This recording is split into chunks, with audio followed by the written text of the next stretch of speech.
Hola, Carlos Espinosa aquí con PHL. Esta vez les vengo a hablar sobre marcapasos cardíacos. Esta conferencia tiene como fin explicar los conceptos básicos acerca de marcapasos cardíacos de tal manera que nos faciliten utilizar estos conocimientos en nuestra práctica clínica. Los componentes de los marcapasos consisten en los generadores y los electrodos. Los generadores pueden ser implantables o permanentes o externos o temporales. El generador consiste de una caja herméticamente sellada que contiene la batería, generalmente de litio, el circuito que gobierna el sensado o la descarga del marcapaso, un bloque conector que sirve de receptáculo para los electrodos. En el generador externo es básicamente una caja con controles en los cuales uno puede definir la frecuencia, la descarga y el modo de sensado del marcapaso. También tiene un bloque conector, cables de extensión que van a conectar con el electrodo de marcapaso. Como implícitamente hemos dicho, los electrodos pueden clasificarse de manera permanentes y temporales. También se pueden clasificar de acuerdo a la polaridad y de acuerdo al mecanismo de fijación. Todo esto lo vamos a expandir en los siguientes slides. Para hablar del funcionamiento de los marcapasos necesariamente tenemos que discutir conceptos básicos acerca del circuito y la ley de Ohm. La fuerza electromotriz es la que favorece el flujo de corriente eléctrica a través de un conductor o de un circuito, y este se representa con la letra E y su unidad de medida son los voltios. El flujo de esa fuerza es la corriente y se representa con la letra I y la unidad de medida son los amperios. Y la resistencia a esa corriente o a flujo de la corriente es representada con la letra R y su unidad de medida son los ohms. La relación entre estos tres componentes lo podemos representar en este triángulo, en el cual el voltaje va en la parte superior y la intensidad y la resistencia forman la base del triángulo. Entonces podemos decir que el voltaje o la fuerza electromotriz es igual a la intensidad por la resistencia. Si nosotros quisiéramos despejar y entender a qué equivale el flujo de corriente, entonces dividimos el voltaje sobre la resistencia. Si en otras palabras quisiéramos conocer la resistencia, entonces tenemos que dividir el voltaje por la intensidad de la corriente. En esta fórmula estamos representando algunas de esas variables, en el cual tenemos aquí el voltaje,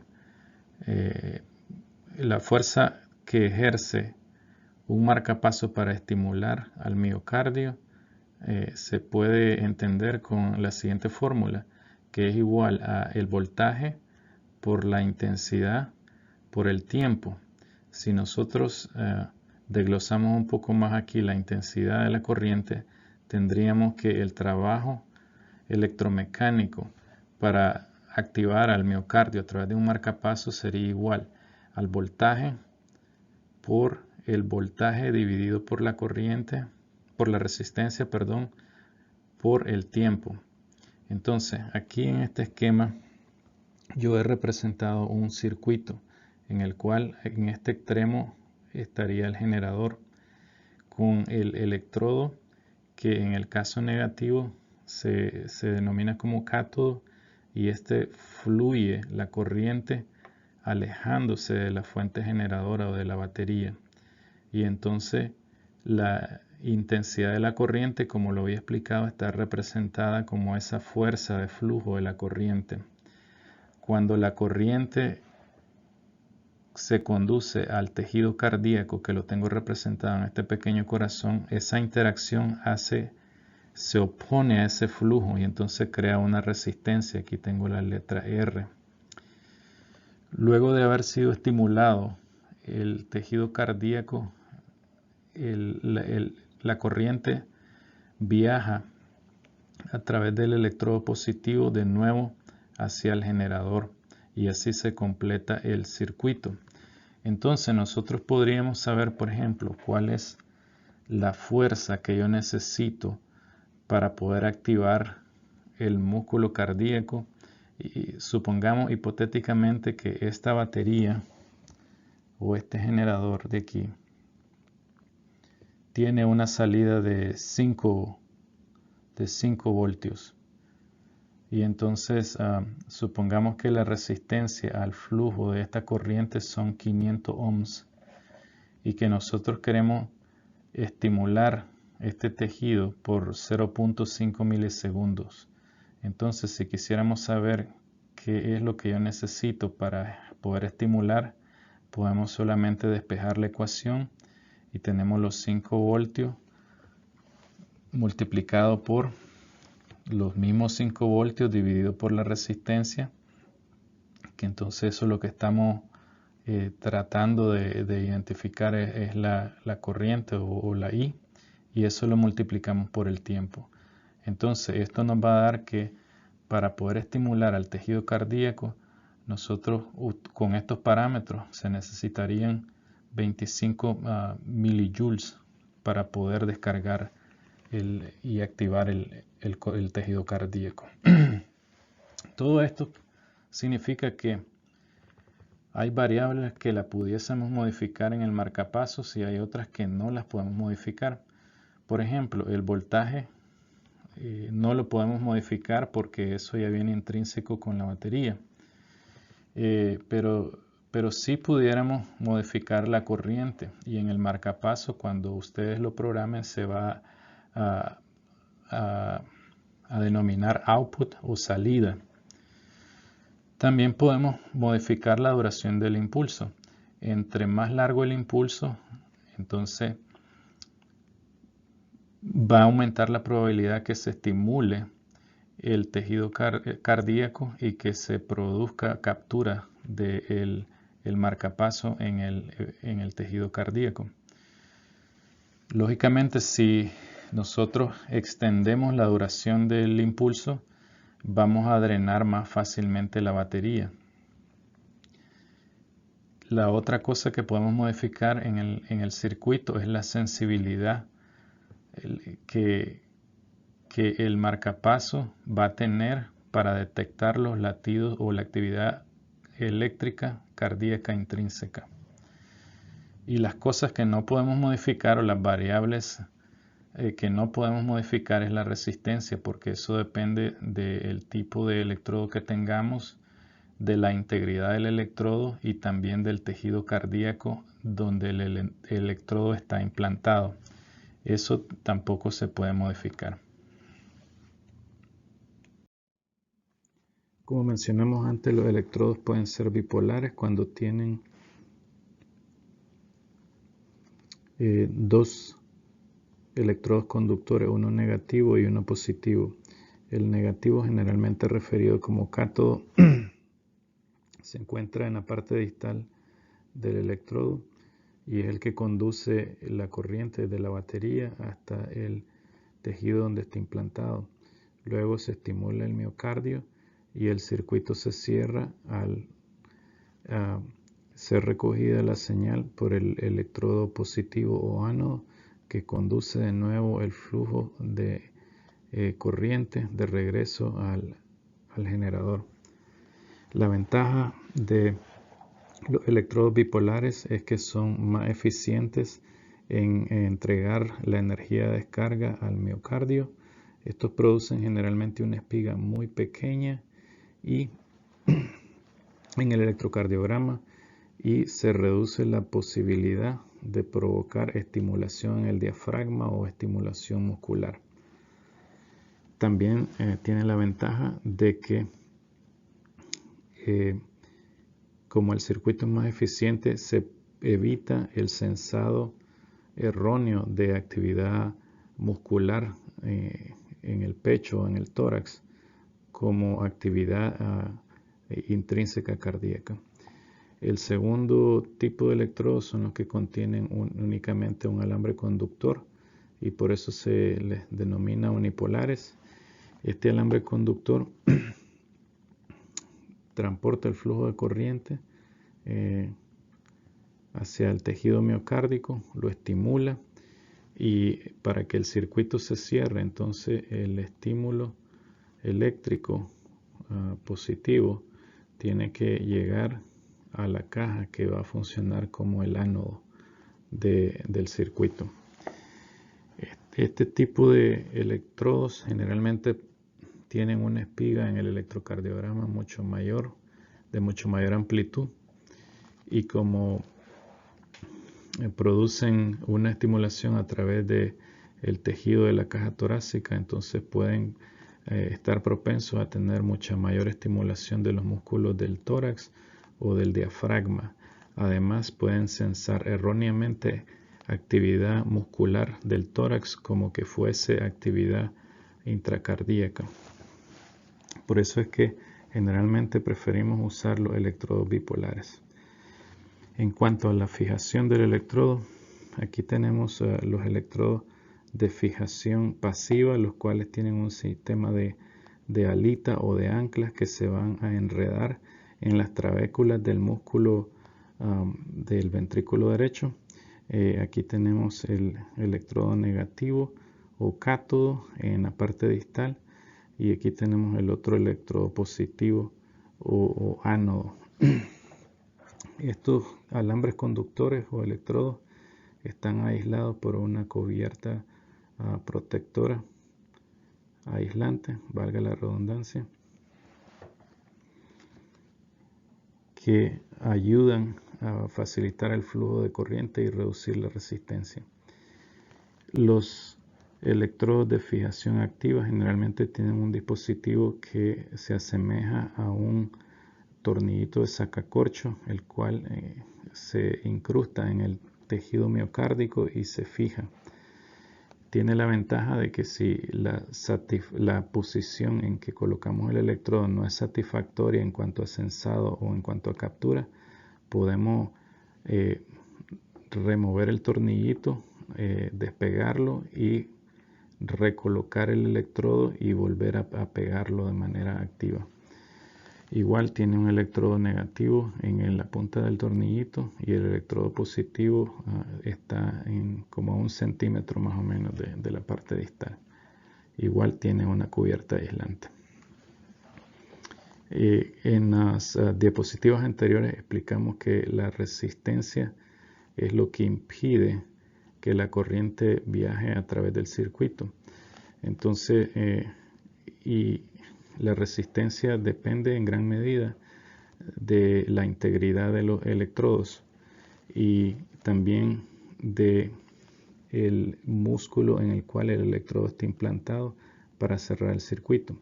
De tal manera que si la resistencia incrementa, eso generalmente traduce una fractura del alambre conductor. Y cuando la resistencia disminuye, eso significa que hay una fractura de la cubierta aislante. La manera que yo me recuerdo de esto con facilidad es imaginándome una manguera para regar jardín, en la cual el flujo del agua sería la corriente eléctrica, la manguera en sí misma sería el aislante, y si yo en el extremo de la manguera pongo el dedo para tratar de obstruir la corriente de agua, entonces eso me va a incrementar la presión en la manguera, entonces sería como incrementar la resistencia. Si por otro lado la manguera está defectuosa, está tostada y entonces está dañada la cubierta, entonces hay escape múltiple de agua a través de la manguera, y entonces la presión en el extremo abierto de la manguera por donde riego va a ser muy baja porque tengo fugas. De la misma manera se puede decir que si yo tengo una resistencia incrementada, entonces la probabilidad que yo tenga captura en el miocardio va a disminuir, y para compensar eso se va a tener que incrementar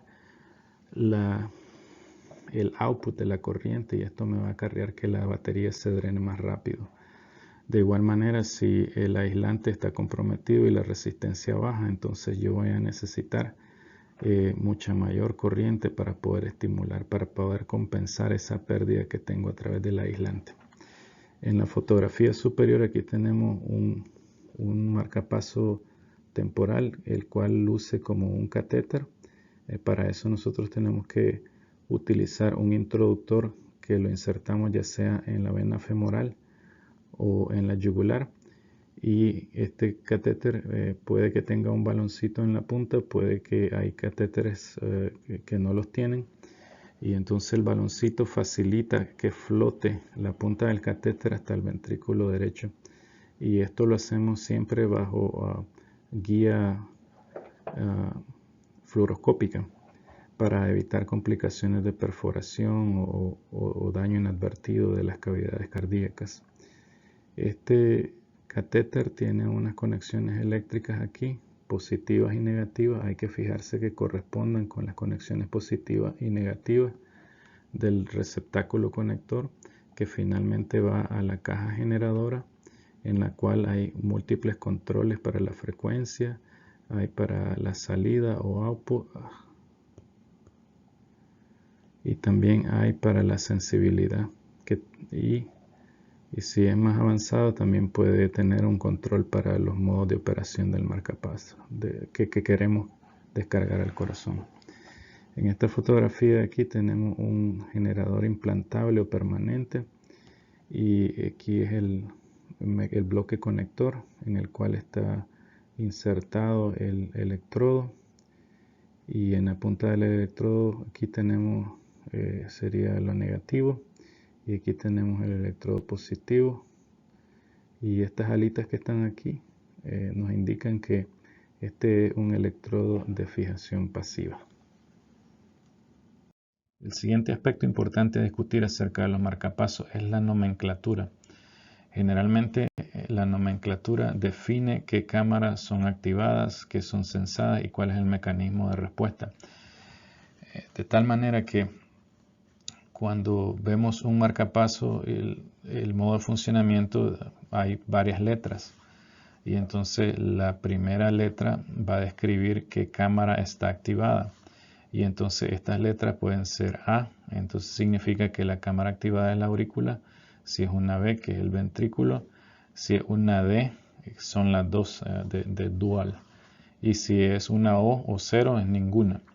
La segunda letra es qué cámara está siendo sensada, e igual puede ser la aurícula, el ventrículo, ambas o ninguna.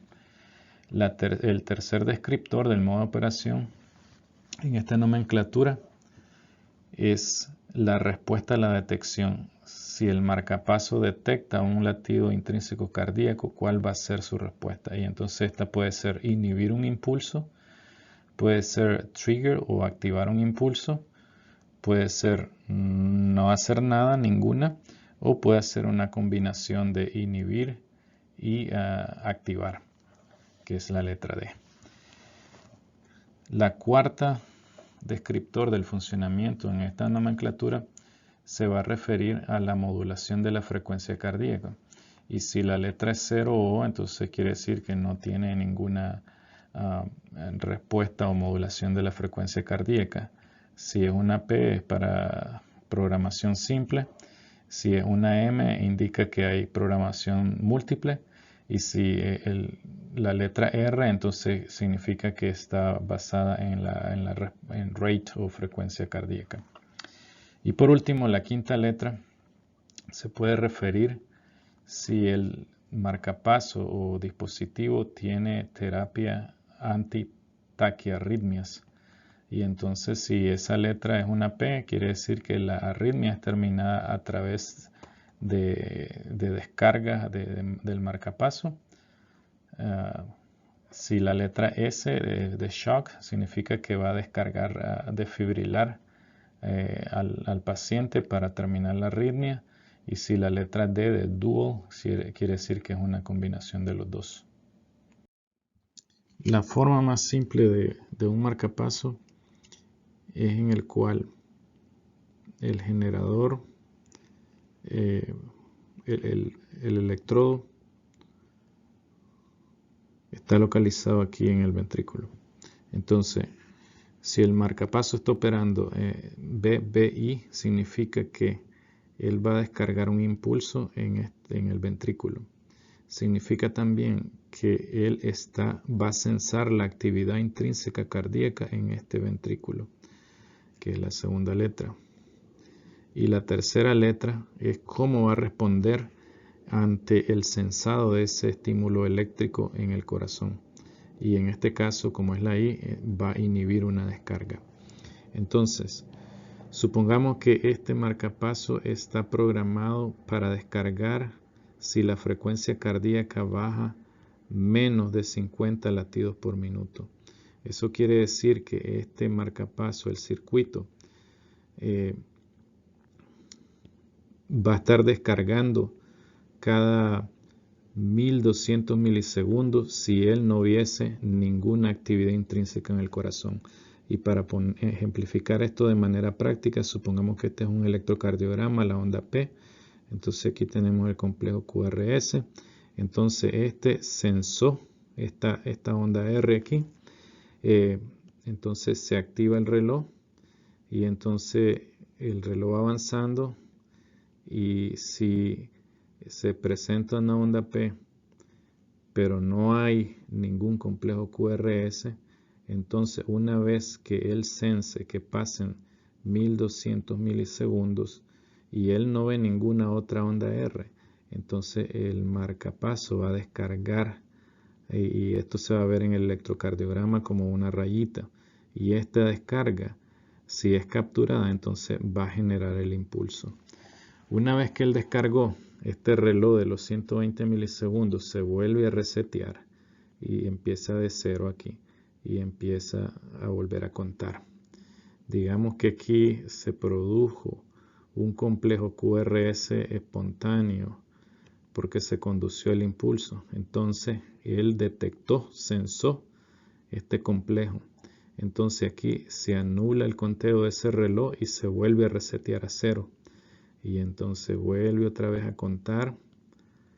Si en él sensa ninguna actividad ventricular al cabo de los 1200 milisegundos, que esto equivale a que sea una frecuencia cardíaca de menos de 50, entonces si él no sensa ninguna actividad aquí, entonces él va a descargar de nuevo aquí, va a producir la espiga, y si se captura produce el estímulo, y así sucesivamente. La desventaja de esta modalidad es que como solo tenemos un electrodo en el ventrículo, entonces él no sensa la actividad, lo que está ocurriendo con la aurícula, y entonces va a haber un estímulo asincrónico con la actividad auricular. Por ese motivo, este modo de programación de marcapasos se prefiere en pacientes con fibrilación auricular, en el cual toda la actividad contráctil de la aurícula se ha perdido. Entonces no tiene sentido tratar de sincronizarla con la actividad ventricular. Entonces en el electrocardiograma vamos a ver, como les dije, la espiga de descarga del marcapaso, se activa el reloj interno del marcapaso. Si él no vuelve a ver ninguna actividad intrínseca en el ventrículo derecho al cabo de 1200 milisegundos o lo que sea la frecuencia mínima que lo programamos, entonces él va a volver a descargar, y así sucesivamente. Supongamos ahora que tenemos un marcapaso que está funcionando AAI.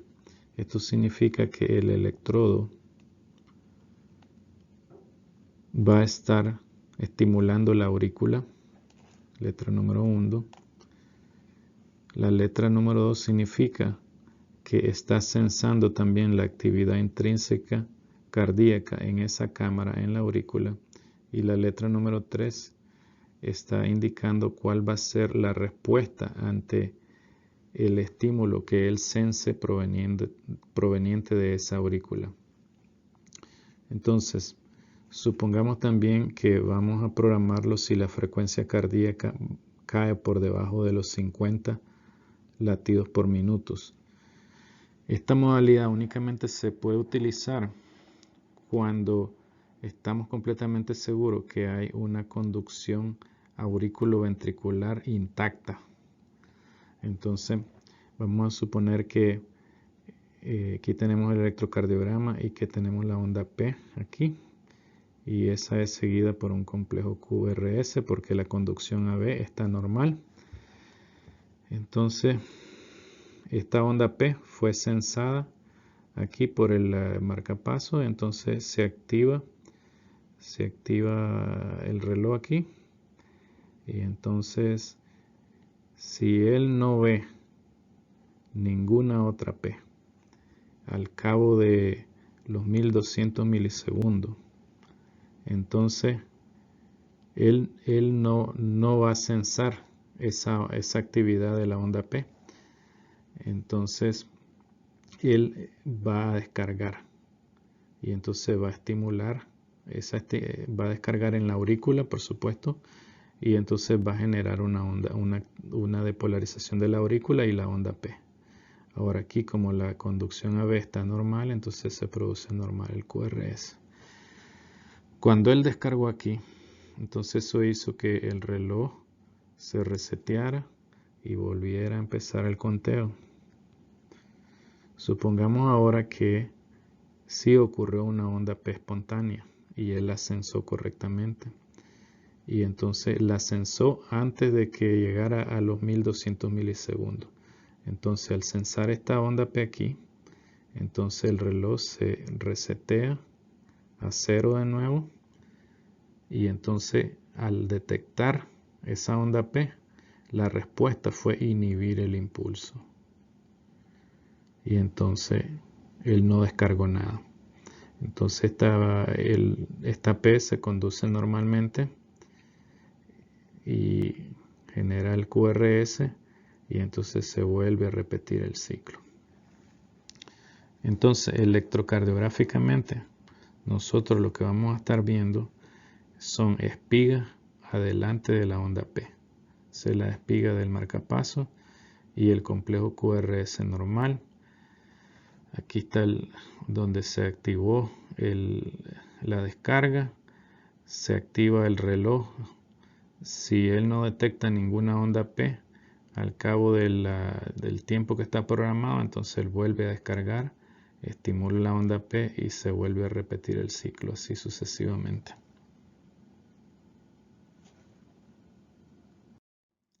Supongamos ahora que las cosas se nos han complicado y tenemos aquí un marcapaso que tiene un electrodo que va hacia la aurícula derecha, pero que además tiene un segundo electrodo que va a estimular el ventrículo derecho. Entonces aquí el modo, la primera letra, quiere decir que este marcapaso, este modo de operación de este marcapaso puede estimular ambas cámaras, la aurícula y el ventrículo. La segunda letra significa que este modo de operación de este marcapaso puede censar la aurícula y también puede censar el ventrículo. Y el tercer modo de operación, la tercera letra describe que este marcapaso, el modo de operación, va a ser dual, o sea que va a inhibir su respuesta a la detección del estímulo en aurícula o en el ventrículo, va a ser inhibitorio pero también excitatorio. Entonces la cosa aquí se complica porque ahora en vez de activarse un solo reloj, tenemos múltiples relojes que se activan. Entonces supongamos que aquí tenemos un electrocardiograma en el cual se produce una onda P. Esta onda P es censada aquí. Entonces esto activa un reloj, que este reloj supongamos que son 200 milisegundos. Ese reloj lo vamos a llamar ahora reloj AB, que significa el intervalo auriculoventricular. Entonces supongamos que se censó esta onda P. Entonces esto activó ese reloj. Y supongamos que este reloj se pone en marcha. Y al cabo de estos de 200 milisegundos no se sensa ninguna actividad en el electrodo ventricular, entonces esto va a generar una descarga que va a estimular el ventrículo derecho. Y si la descarga es efectiva, entonces va a producir una estimulación, un complejo. Esta estimulación, esta descarga, va a generar la activación de otro reloj, que ese otro reloj lo vamos a llamar, digamos, el RA, porque empieza a partir que detecta actividad en el ventrículo, una onda R, y termina cuando ocurre otro fenómeno en la aurícula. Entonces supongamos que este intervalo son ahora 1000 milisegundos. Entonces, como él vio actividad en el ventrículo, ya sea espontánea o del marcapaso, entonces se activa este reloj. Si digamos que aquí este tiempo se expira y no sensa ninguna actividad auricular, el electrodo auricular, entonces se va a producir una descarga aquí que va a estimular la onda P. Esta descarga aquí vuelve a ser sensada por este reloj, va a activar ese intervalo AB.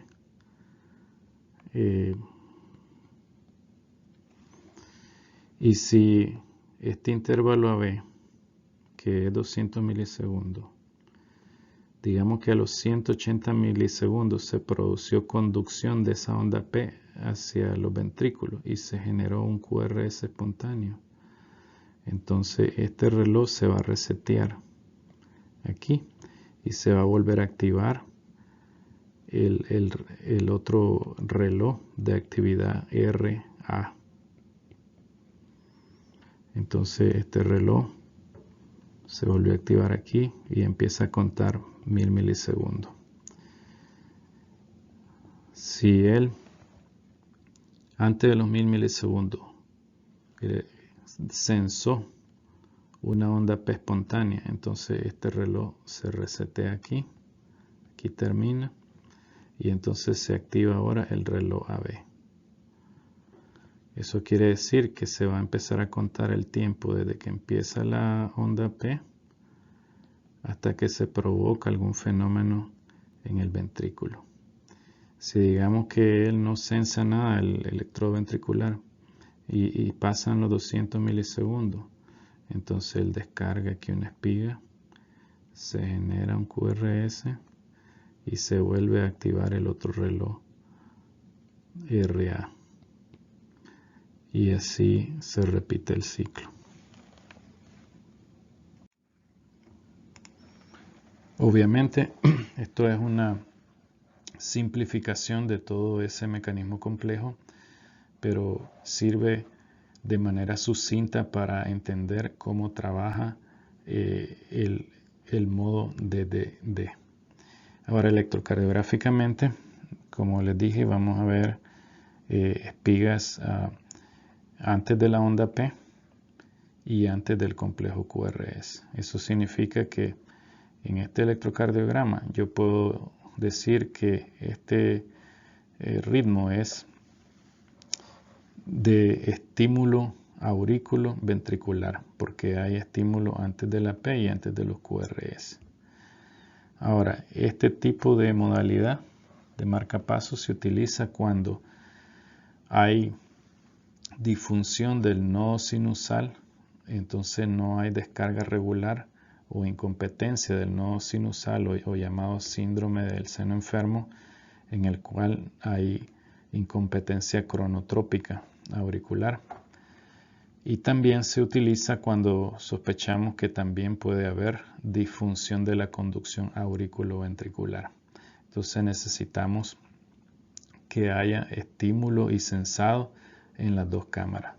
La ventaja de tener un marcapaso bicameral con un electrodo auricular y ventricular nos da la ventaja de que puede haber una estimulación sincrónica auricular primero y ventricular que se asemeja más al funcionamiento fisiológico del sistema de excitoconducción. Entonces, los patrones electrocardiográficos que podemos tener en los marcapasos bicamerales es que tengamos una función del nodo sinoauricular normal y entonces se genera en onda P, pero hay disfunción del nodo AB, entonces él va a estimular los ventrículos, sensa bien la aurícula y estimula los ventrículos. Entonces aquí está sensando la aurícula y estimulando el ventrículo. También podemos encontrarnos que no haya una buena función del nodo sinoauricular y entonces haya estimulación del nodo sinoauricular, pero también una estimulación ventricular porque no hay una buena conducción del nodo AB. Entonces aquí tenemos que está estimulando aurícula y ventrículo. El otro patrón que podemos tener es que haya una buena conducción AB y entonces él solo sense que no hay actividad auricular adecuada y entonces descargue en la aurícula, pero la conducción AB es normal y entonces genere un QRS normal. Entonces aquí en este caso le está funcionando como estimulación auricular y sensado ventricular. Y por último aquí tenemos que él está sensando bien la actividad en aurícula y la actividad ventricular, entonces se inhibe y no tiene necesidad de descargar, solo está prácticamente monitoreando. Aquí en esta tabla, en este lado tenemos la conducción del nodo auriculoventricular, que puede ser mala o puede estar preservada.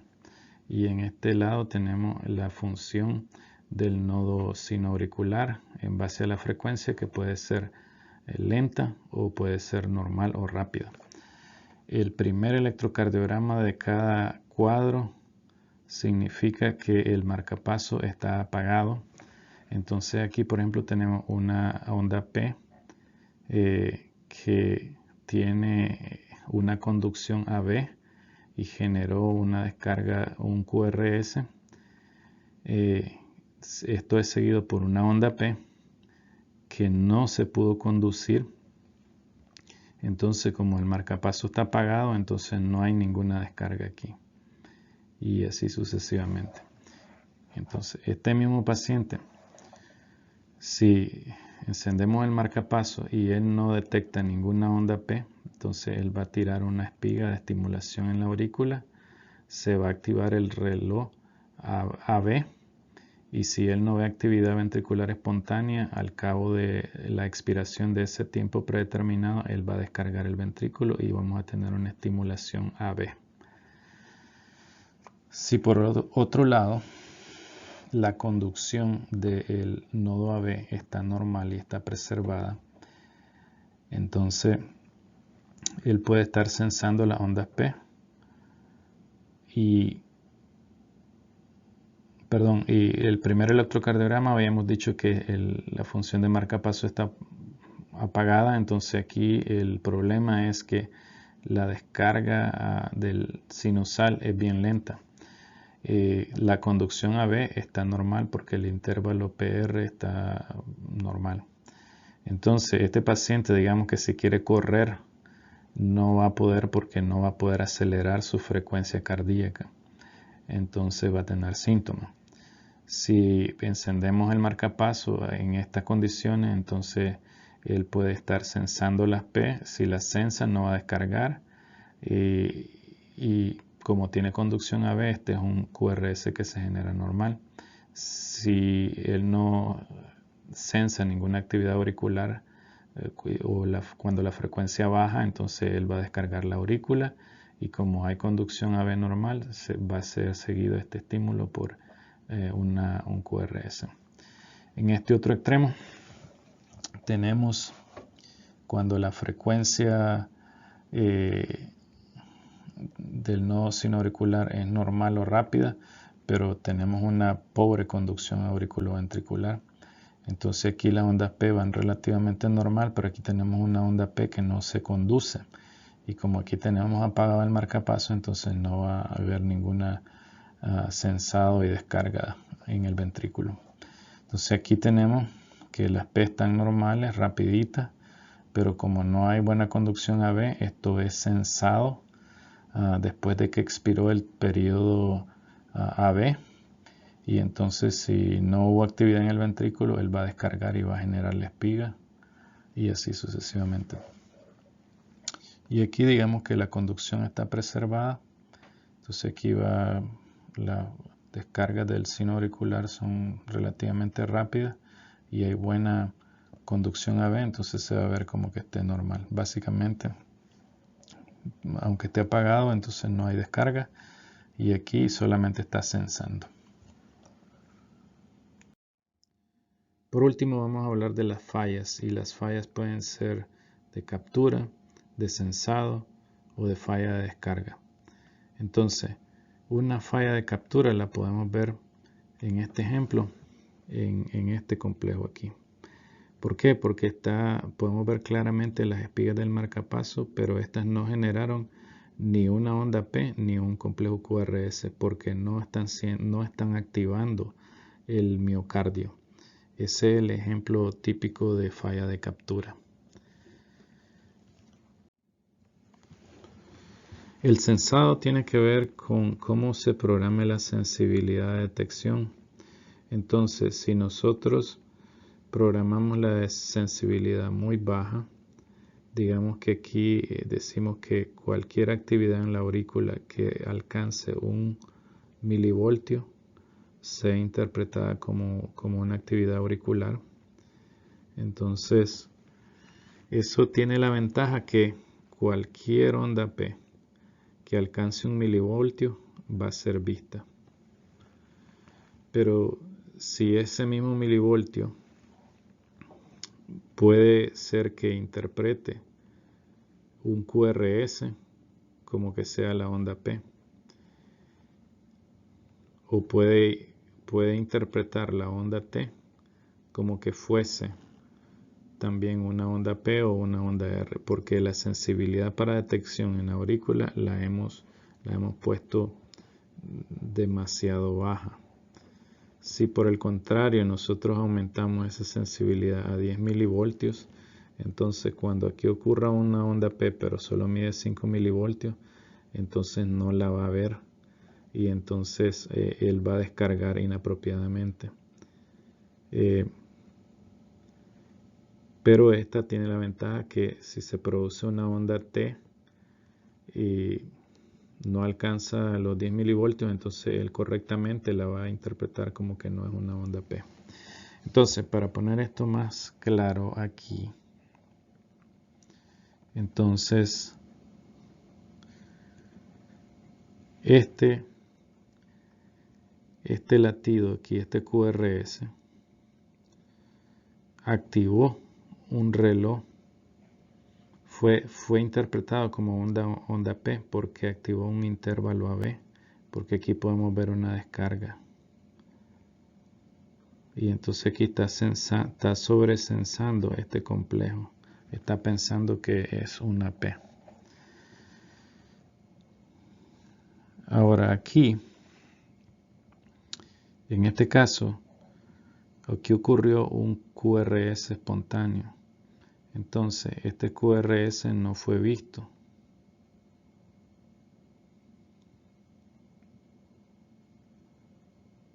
Y entonces probablemente el reloj